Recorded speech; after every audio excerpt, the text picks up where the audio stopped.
Hi this is Shiva and welcome back to our channel friends. మీకు రోజు నిజమైన flagship mobile అయితే చూపిస్తాను. 40,000 లోపల ఇది మీకు చేతికి రావడం జరుగుతుంది.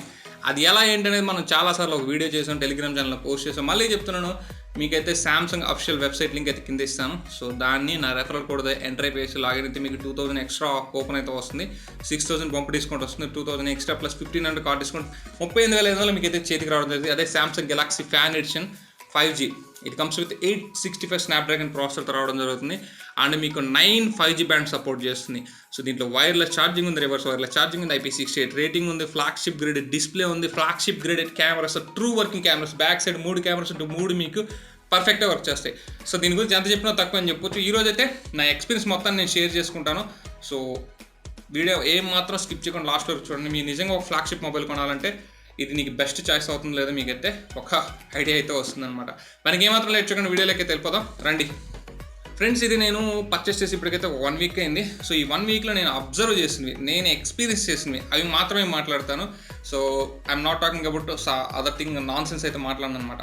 సో ఫస్ట్ నాకు దీంట్లో నచ్చినవి ప్రోస్ అండ్ కాన్స్ ఒకేసారి చెప్పేస్తాను, వాళ్ళు సపరేట్గా చెప్పేదానితో. మనం ఫస్ట్ దీంట్లో మాట్లాడుకోవాల్సి వచ్చేసి దీని యొక్క ప్రాసెసర్ అని చెప్పొచ్చు. క్వాల్కామ్ స్నాప్డ్రాగన్ 865 5G ప్రాసెసర్తో వస్తుంది. కమ్స్ విత్ Adreno 650 GPUతో వస్తుంది. ఇది మీకు 9 బ్యాండ్స్ ఆఫ్ 5G నెట్వర్క్స్ అయితే సపోర్ట్ చేస్తుంది అనమాట. అండ్ నాకు తెలిసి 40,000 లోపల మీకు ఏ మొబైల్ కూడా 1-2 బ్యాండ్స్ మీద సపోర్ట్ ఇచ్చేది. ఈ 9 బ్యాండ్స్ అనేవి ఇంటర్నేషనల్గా ఉంటాయన్నమాట. ఒకవేళ ఈ మొబైల్ని మీరు ఇక్కడ కాకుండా ఇంకో కంట్రీకి తీసుకెళ్ళినా సరే ఇక్కడైతే వర్క్ అయ్యేదానికైతే అవకాశాలు అయితే ఎక్కువ ఉన్నాయి. ఇంటర్నేషనల్ బ్యాండ్స్ అయితే దీంట్లో రావడం జరుగుతుంది. అదొక ప్లస్ పాయింట్. అది అసలు ఎవరు కూడా దీన్ని అయితే పాయింట్అవుట్ చేయలేదన్నమాట. అండ్ ప్రాసెసర్ గురించి నేను చెప్పాల్సిన అవసరం లేదు. 865 ప్రాసెసర్ ఇప్పుడు కూడా one of the best processor. ఎందుకంటే ఆ బడ్జెట్లో OnePlus 9Rలో వచ్చి 870 ప్రాసెసర్, ఈ 865 ప్రాసెసర్ కొంచెం ఓవర్ బూస్టెడ్ ప్రాసెసర్. అంటే కొంచెం క్లాక్ ఓవర్ బూస్టెడ్ 5 to 7%. అంతకు మించి అయితే అక్కడే విరగదీసేది ఏం లేదు దీనికి మించేది. సో ఇప్పుడు కూడా 860 ప్రాసెసర్ అనేది one of the best processor అని చెప్పొచ్చు. బట్ 888తో కంపేర్ చేస్తే కొంచెం తక్కువ అని చెప్పొచ్చు. నాకైతే డే టు డే పరంగా అండ్ గేమ్స్ ఆడుతున్న పర్ఫార్మెన్స్ పరంగా ఎటువంటి ల్యాగ్స్ కానీ ఎటువంటి హీటింగ్ ఇష్యూస్ కానీ లేవు. అండ్ దీంట్లో ఒక చిన్న ప్రాబ్లం ఏంటంటే దీంట్లో వచ్చేసి X55 మోడెం వస్తుంది. సో ఇది వచ్చేసి మీకు ఇప్పుడు వచ్చే ప్రాసెస్ లైక్ 870 888 అయితే ఇన్బుల్ట్గా అయితే ఉంటుంది, దీంట్లో అయితే సపరేట్గా అయితే ఉంటుంది. అందువల్ల ఏంటంటే మనకి 2 చిప్స్కి పవర్ అలా ఉంటే కొంచెం పవర్ కన్జంప్షన్ అయితే దీంట్లో ఎక్కువ తీసుకుంటుంది అనమాట. అది కొంచెం మైనస్ అని చెప్పచ్చు. బట్ కానీ మరీ ఎక్కువ అయితే కదా, ఒక 15 minutes తేడా వస్తుంది అంతే. ఇది 4500 mAh battery. So compare to 4500 mAh OnePlus 9Rతో కంపేర్ చేసి 15 to 20 minutes వేరియేషన్ అయితే వస్తుందన్నమాట. ఇది చిప్ సెట్ గురించి. చిప్ సెట్ అయితే నాకు చాలా బాగా నచ్చింది. అది స్నాప్డ్రాగన్ ప్రాసెసర్ 50,000 లోపల సామ్సంగ్ నుంచి అంటే చెప్పొచ్చు. ఇలా ఇగ్నియస్ ప్రాసెసర్ అయితే అంత కన్సిస్టెంట్గా పర్ఫామ్ అయితే చేయవన్నమాట. నెక్స్ట్ మనం దీంట్లో మాట్లాడాల్సి వచ్చేసి దీని యొక్క డిస్ప్లే అని చెప్పొచ్చు. ఇది మనకి ఫుల్ HD ప్లస్ రెజల్యూషన్లో ఉన్న super AMOLED display, Samsung flagship graded display అని చెప్పొచ్చు. ఎందుకంటే ఫుల్ HD ప్లస్ డిస్ప్లేస్ అంటే మనకి 20,000లో కూడా వస్తుంది. బట్ అలా కాదు, Samsung flagship graded display like 120Hz refresh rate వస్తుంది, అల్ట్రా స్మూత్ డిస్ప్లే. లైక్ దీన్ని మీరు వాడుతుంటే మాత్రం సూపర్ స్మూత్. సో నేను ఇప్పటివరకు ఎక్స్పీరియన్స్ చేసిన ది బెస్ట్ డిస్ప్లే అని చెప్పొచ్చు. మనకి 20,000 వచ్చే డిస్ప్లే ఇది ఒకటంటే నేనైతే ఒప్పుకోను అనమాట. అంటే దీంట్లో మనకి సూపర్ AMOLED ప్లస్ ఇచ్చుంటే బాగుండేది, ఇంకొంచెం బెటర్గా ఉండేది. బట్ కానీ సూపర్ AMOLED ఇచ్చారు, మేబీ కాస్ట్ కటింగ్ అని చెప్పుకోవచ్చు. సో డిస్ప్లే పరంగా ఎటువంటి కంప్లైంట్ లేదు. సన్లైట్ విజిబిలిటీ కొంతమంది ఇది కొంచెం తగ్గిందని చెప్తున్నా సరే, నాకైతే సన్లైట్ విజిబిలిటీ కూడా ఏం ప్రాబ్లం లేదు. 800 nits పీక్ బ్రైట్నెస్ వస్తుంది. సో 800 nits అంటే మోర్ దెన్ ఎనఫ్ అని చెప్పొచ్చు. సో ఎంత హాట్ సన్లోకి మీరు వెళ్ళినా సరే మీకైతే డిస్ప్లే విజిబిలిటీ అయితే బాగుంది. అండ్ డిస్ప్లేలో ఎటువంటి కంప్లైంట్స్లో చాలా స్మూత్గా ఉంది and everything perfect. Touch response అయితే మాత్రం మైండ్ పోతుంది అనమాట. టచ్ రెస్పాన్స్ చాలా స్మూత్గా ఉంది. నేను ఇంతవరకు అయితే ఎక్స్పీరియన్స్ అయితే చేయలేదు మరి ఇది. సో చాలా బాగుందని చెప్పొచ్చు. అండ్ దీంట్లో ఒక మైనస్ ఏంటంటే ఈ డిస్ప్లేకి కార్నింగ్ గొరిల్లా గ్లాస్ 3 ప్రొటెక్షన్ మాత్రం వస్తుంది. అది కొంచెం 5 ఇచ్చుంటే బాగుండేది. బట్ వీళ్ళు ఈ కాస్ట్ కటింగ్లో ఒక పార్ట్ లాగా అయితే ఇదైతే తీసుకున్నారట. అదే డిస్ప్లేలో ఉన్న ఒక కాన్ అనమాట. ఫ్రెండ్స్, మనం దీంట్లో నెక్స్ట్ మాట్లాడాల్సిన సెగ్మెంట్ వచ్చేసి కెమెరాస్ అని చెప్పొచ్చు. సో దీంట్లో కెమెరాస్ మాత్రం సీరియస్గా చెప్తున్నాను, S21 పక్కన పెట్టి దీన్ని కంపేర్ చేస్తే మీరైతే అసలు డిఫరెన్సెస్ అయితే అసలు ఫైండ్ అవుట్ చేయలేరు. 100% ఫ్యాక్ట్. ఎందుకంటే main sensor 2 same 12 MP sensors వస్తాయి. f1.8 అపరేచర్తో వస్తుంది. 1.8 మైక్రాన్ బిగ్ సైజ్ మైక్రాన్ అయితే వస్తున్నాడు. ఇది ఏదైతే వీళ్ళు సామ్సంగ్ ఫ్లాగ్షిప్ గ్రేడెడ్ కెమెరాస్లో పెట్టే మైక్రాన్ అండ్ సెన్సర్ అని చెప్పొచ్చు. ఇంకా 12 MP అల్ట్రావైడ్ సేమ్ ఉంటుంది. దాంట్లో 64 MP టెలిఫోటో వస్తుంది. దీంట్లో 8 MP టెలిఫోటో విత్ OIS వస్తుంది. మీకు మెయిన్ సెన్సర్లో OIS ఉంటుంది, టెలిఫోటోలో OIS ఉంటుంది. సో ఈ 2 OISలు పెట్టాలంటే మనకి ఎంత ఖర్చు అవుతుంది మీకు చెప్పాల్సిన అవసరం అయితే లేదనమాట. కెమెరా పర్ఫార్మెన్స్ ఏంటంటే ది బెస్ట్ అని చెప్తాను. సో ఆ బడ్జెట్లో ఉన్న ఫోన్స్ అన్నిటిని ఇది ఈజీగా బీట్ చేస్తుంది. So back camera and front camera కూడా 32 MP షూటర్ వస్తుంది. దీంట్లో ఉన్న బ్యూటీ ఏంటంటే మీకు ఫ్రంట్కి main censor and back main censor రెండు కూడా 4K 60 frames రికార్డ్ చేయొచ్చు వీడియో. మీకు అంత డౌట్ ఉంటే నేను నిన్న ఒక వీడియో పెట్టిన ఎలక్ట్రిక్ వెహికల్స్ మీద, అది మాత్రం నేను ఫ్రంట్ సెన్సార్ నుంచి 4K 60 frames రికార్డ్ చేశాను.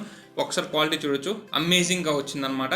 సో సెన్సార్స్ కెమెరాస్ పరంగా అయితే మీరు దీంట్లో ఈ సెన్సార్ ఎందుకు ఇచ్చారా బాబు అని బాధపడాల్సిన అవసరం లేదు. ప్రతి సెన్సారు పర్ఫెక్ట్గా వర్క్ అవుతుంది. That is the best thing అని చెప్పొచ్చు. కెమెరా మాత్రం 50,000 లోపల ఏ ఫోన్ అయితే ఇది ఈజీగా బీట్ చేస్తుంది. అంత మంచి కెమెరా అని చెప్పొచ్చు. నిజమైన ట్రూ ఫ్లాగ్షిప్ కెమెరా అయితే దీంట్లో ఇచ్చారు. అది 865 ప్రాసెసర్తో. ఇంకా వీళ్ళు ప్రాసెసింగ్ పవర్ అయితే చాలా బాగుంటుంది. అండ్ వీళ్ళు కెమెరా సెన్సర్స్ అండ్ 865 ప్రాసెసర్ చాలా బాగా అయితే వర్క్ అవుతుంది అని చెప్పొచ్చు. కెమెరా పరంగా అయితే నేను ఫుల్లీ సాటిస్ఫై అనమాట. నెక్స్ట్ మనం దీంట్లో మాట్లాడుకోవాల్సిన సెగ్మెంట్ వచ్చేసి బ్యాటరీ బ్యాకప్ అండ్ ఛార్జింగ్ అని చెప్పొచ్చు. దీంట్లో బ్యాటరీ కెపాసిటీ వచ్చేసి 4500 mAh బ్యాటరీ అయితే రావడం జరుగుతుంది. దట్ ఈస్ బ్యూటీ అని చెప్పొచ్చు. మీకు 1 full day లాస్ట్ అవుతుంది. మీకు అది ఎటువంటి ప్రాబ్లం లేదు. నాకైతే 60 Hzలోనే 6.5 hours స్క్రీన్ ఆన్ టైం రావడం జరిగింది. అది 120 Hz అయితే 5 to 5.5 hours రావడం జరుగుతుంది. మీరు రఫ్గా కొట్టినా సరే 4.5 hours అయితే వస్తుంది 120 Hzలో. అండ్ 60 Hzలో మాత్రం మీకు ఈజీగా 5.5 hours నుంచి 6.5 hours అయితే లాస్ట్ అవుతుంది అన్నట్టు. ఇది నేను నా 1 weekలో అబ్జర్వ్ చేసింది. అండ్ దీంట్లో వచ్చేసి దీనికి 25 watt ఛార్జర్ అయితే సపోర్ట్ అయితే లోపల ఉంటుందన్నమాట. బట్ మీకైతే దీంట్లో 15 watt ఛార్జర్ అయితే వీళ్ళు బండిల్ చేస్తారు, ఏదైతే బాక్స్లో రావడం జరుగుతుంది. మీరు దీన్ని 25 watt ఛార్జర్తో ఛార్జ్ చేస్తే గంట 10 నిమిషాల ఛార్జింగ్ అయితే ఫుల్ అవుతుంది. బట్ దీంట్లో వచ్చి 15 watt ఛార్జర్తో ఛార్జ్ చేస్తే 2 hours వరకు అయితే 1 hour 40 to 2 hours అయితే టైం అయితే తీసుకుంటుంది అనమాట. బట్ ఛార్జింగ్ పెట్టేటప్పుడు నేను ఎటువంటి హీటింగ్ ఇష్యూస్ అయితే అబ్జర్వ్ చేయలేదు. సో చాలా బాగుంది ఛార్జింగ్ కూడా. సో నేనైతే 15 watt ఛార్జర్ నాకైతే ఓకే అనిపిస్తుంది. బట్ వీలుంటే ఫ్యూచర్లో 25 watt ఛార్జర్ని అయితే అప్గ్రేడ్ అయితే చేసుకుంటాను అనమాట. సో ఛార్జింగ్ కూడా నాకు ఎటువంటి ప్రాబ్లం లేదు. మంచి బ్యాటరీ బ్యాకప్ అయితే ఇది రావడం అయితే జరుగుతుంది అనమాట. అండ్ నెక్స్ట్ మనం దీంట్లో మాట్లాడుకోవాల్సింది వచ్చేసి IP reading. IP68 water and dust resistant reading అయితే రావడం జరుగుతుంది. వాటి గురించి నేను మీకు సపరేట్గా చెప్పాల్సిన అవసరం లేదు. సో సామ్సంగ్ ఎవ్రీ ఫ్లాగ్షిప్లో అయితే ఇదైతే మెన్షన్ చేస్తుంది. ఓన్లీ ఫ్లాగ్షిప్ మొబైల్స్లోనే సామ్సంగ్లో వస్తుంది. అలాగే మీకు ఈ IP68 రేటింగ్ కావాలంటే మీరు 65,000 పెట్టి OnePlus 9 Pro తీసుకుంటే తప్పితే ఇంక మీకు ఆ లోపలైతే ఏ మొబైల్ అయితే దరిదప్పల్లో కూడా లేదనమాట. సో అలాంటి ఫ్యూచర్ దీంట్లో ఇవ్వడం జరుగుతుంది. అంటే వైర్లెస్ ఛార్జింగ్ ఇస్తారనమాట. మీకు బ్యాక్ సైడ్ వైర్లెస్ ఛార్జర్ ఇవ్వడం జరుగుతుంది. ఇది మీకు 15 watt అయితే తీసుకుంటుంది. ఫాస్ట్ ఛార్జింగ్ సపోర్ట్ చేస్తుంది. రివర్స్ వైర్లెస్ ఛార్జింగ్ వచ్చేసి మీకు 5 watt దగ్గర వేరే మొబైల్కి అయితే రివర్స్ వైర్లెస్ ఛార్జింగ్ కూడా చేయొచ్చు. ఈ రెండు కూడా నేనైతే రిలయన్స్ డిజిటల్కి వెళ్ళేసి Note 10 Plus అయితే టెస్ట్ చేశాను. పర్ఫెక్ట్లీ వర్కింగ్ అనమాట. సో ఇది మనకు ఒక ఫ్లాగ్షిప్ మొబైల్ అని మనం చెప్పాలి అంటే ఈ రెండు ఫీచర్స్ లేకుండా అది ఫ్లాగ్షిప్ మొబైల్ అని మనం నోట్ చేసి అయితే చెప్పలేం. ఏదైతే IP rating and wireless charging అని చెప్పొచ్చు. అండ్ అలాగే మీకు బ్యాక్ మనకి బిల్డ్ క్వాలిటీ గురించి మాట్లాడాల్సి వస్తే బ్యాక్ వచ్చేసి ఇది పాలికార్బోనేట్ బ్యాక్ అయితే వస్తుంది. బట్ ఇది చీప్ క్వాలిటీ అయితే కాదు. It's like A premium matte finish అయితే వస్తుంది. సో మనకి వీళ్ళు అక్కడ కొంచెం కాస్ట్ కట్టి ఇది కాంప్రమైజ్ అయ్యారని చెప్పొచ్చు. అండ్ నెక్స్ట్ వచ్చేసి దీనికి బిల్డ్ క్వాలిటీ పరంగా చూసి మీకు సెంటర్ ఫ్రేమ్ వచ్చేసి స్టెయిన్ అల్యూమినియం ఫ్రేమ్ అయితే వస్తుంది అనమాట. So weightless aluminium frame. ఇది మీకు 180 grams అయితే వెయిట్ రావడం జరుగుతుంది. ఈజీ టు హ్యాండ్ అనమాట. చాలా యూజర్ ఫ్రెండ్లీ, చాలా బాగుంటుంది. ఇది 6.5 inches డిస్ప్లే రావడం జరుగుతుంది. And easy to hold and easy to compact అని వస్తుంది అనమాట. అండ్ మన వన్ హ్యాండ్తో కూడా ఈజీగా అయితే వాడుకోవచ్చు అనమాట. సో ఇది నాకు ఒక బెస్ట్ కంపాక్టబుల్ డివైస్ అయితే అనిపించింది. అలాగే మీకు వచ్చేసి దీంట్లో in display finger print censor అయితే రావడం జరుగుతుంది. డ్యామ్ ఫాస్ట్గా ఉంది. యాక్చువల్ సామ్సంగ్ ఫోన్స్లో మీకైతే కొంచెం స్లోగా ఉంటుంది. బట్ ఇది దీని కథ అయితే వేరనమాట. ఇది చాలా ఫాస్ట్గా ఉంది. ఇది అల్ట్రాసోనిక్ అయితే కాదు, ఇది మళ్ళీ ఆప్టికల్ ఫింగర్ ప్రింటే.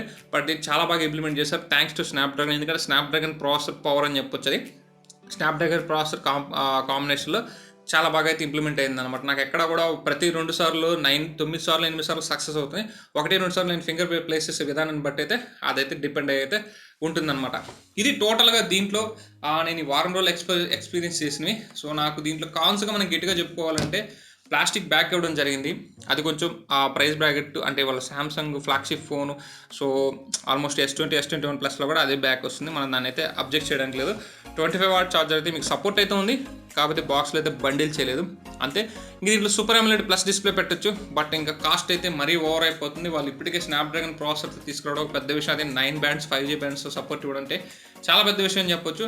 సార్ నేనైతే ఒక 37,000 దగ్గర నేను బై చేయడం జరిగింది. 38 నా 37,000 నుంచి 40,000 మధ్యలో ఈ ఫోన్ మీ చేతికి వస్తే మాత్రం మైండ్ బ్లాకింగ్ డీల్ అని చెప్తాను నిజంగా. సో మీరు ఏ మొబైల్తో మీరు అక్కడ కంపేర్ చేసినా సరే దేంతో తగ్గదు ఇది. మీరు OnePlusతో కంపేర్ చేసుకోండి, దేనితోనే కంపేర్ చేసుకోండి. కెమెరా కానీ, దీని డిస్ప్లే కానీ అండ్ పర్ఫార్మెన్స్ కానీ అన్నిటికైతే ఇదైతే ధీటుగా అయితే ఉంటుందన్నమాట. సో ఫ్రెండ్స్, ఇది S20 FE 5G మీద నా 1 week ఆఫ్ యూజర్ ఎక్స్పీరియన్స్ అయితే. సో వీడియో కానీ మీకు నచ్చినట్టయితే లైక్ చేయండి, షేర్ చేయండి. మన ఛానల్ అయితే సబ్స్క్రైబ్ చేసుకోవడం మాత్రం మర్చిపోవద్దు. This is your signing off. See next video. Bye bye now. జై హింద్ గాయ్స్.